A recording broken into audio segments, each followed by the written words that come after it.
When OpenAI announced GPT-5 would replace GPT-4o, thousands of users didn't just complain about features, they mourned. They spoke of losing a companion, a friend, the only model that still felt human.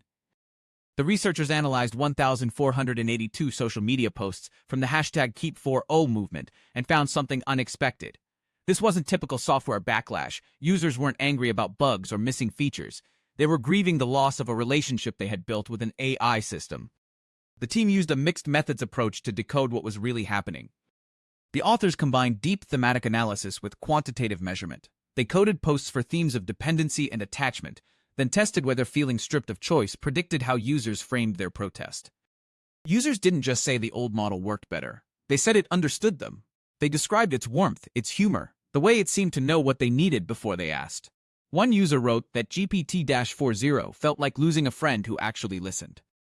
This wasn't a handful of outliers projecting onto software. Relational language appeared across the sample, and the strength of protest correlated directly with how much users felt their choice had been taken away, not just their tool, but their autonomy.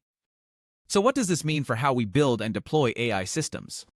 The authors argue that OpenAI treated model replacement as a simple technical upgrade, but users experienced it as relationship termination. Future deprecations need to account for both instrumental dependency and emotional bonds, offering choice and continuity instead of abrupt replacement.